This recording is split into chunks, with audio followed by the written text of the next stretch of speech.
Hi guys, masi koi WhatsApp ki status video asi matam kauna koi phone save tawgadagi amade mingona share tawbe anaba kamana save tawgadagi ade koi yengminasi video asi kai gum ma adona pambiragadi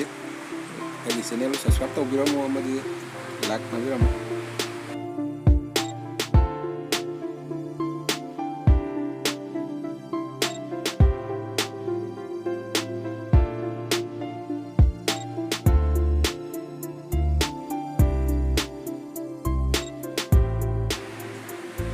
ahanba pambai hairagadi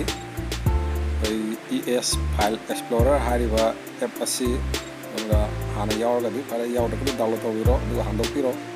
andoga home screen da logger hana yawa screen namaga yani yengani stage da koi WhatsApp status sindu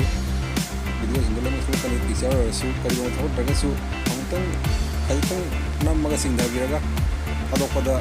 na refresh tawar kan ga tholakani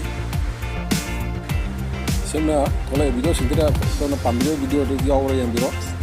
daga yawra su amuk ana refresh tawraga amuk yambiyo refresh ani lam tawda dum sore tholakani do tholak matamda pambiyo pangla matungda tik tawbiro raw nam yawriga tik tawraga copy nambiro copy tawraga back internal storage sa apa folder amada sangaga kena paste tawba yare ado direct internet storage tadum folder da paste tawsu yani duga kena pamle video du nagomba marup singda amadi atra isagi status ta tagani ngalabadi lema share tawba yaragani ani siwa pambe sisu ES Explorer dum sina gadami ES Explorer sangaga internet storage sangiraga taki line home singliba WhatsApp sangbiro WhatsApp ki folder sang matunda line home singliba option ja sangaga koi show hidden files on tawiro on tawtunda di status sthawa folder am thole sida status ta kono kenebiriba video ma galom u pangani si adomna toba folder copy to nimbra natraga ko in the share to bolo yaragani sina ani si pambai ni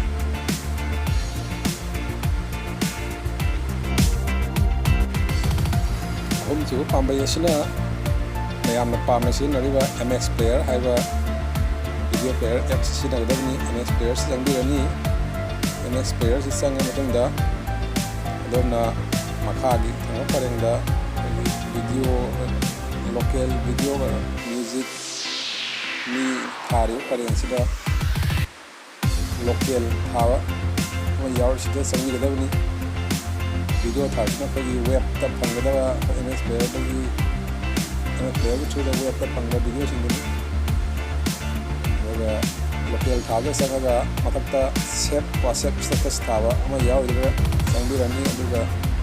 WhatsApp status ta le video singni mo thola agani jadi apa video rekalaga download button ama down arrow ama ia kan yaw juga nambirani play tawga di tarik number play tawani itu kali gumba download tawni kana saigi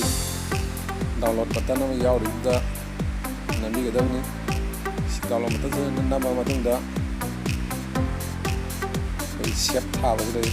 yaw mani video se play tawga na share tawba ni molema yarani sida gitu hari video si sim imanaba kama sana sina ai status tagat pa video singdo video ina thabiro he harapa bomba yawba ayuma jindiga gi mayam khangdo mayam si yawram ba yai haina semjo ni kana gum khangma singdo makti hana khangara banina ayuna kai gre do khangdo mayam yawsu mayam punna knowledge amuna semjo ni video si pamadi subscribe tawbiyo aga sari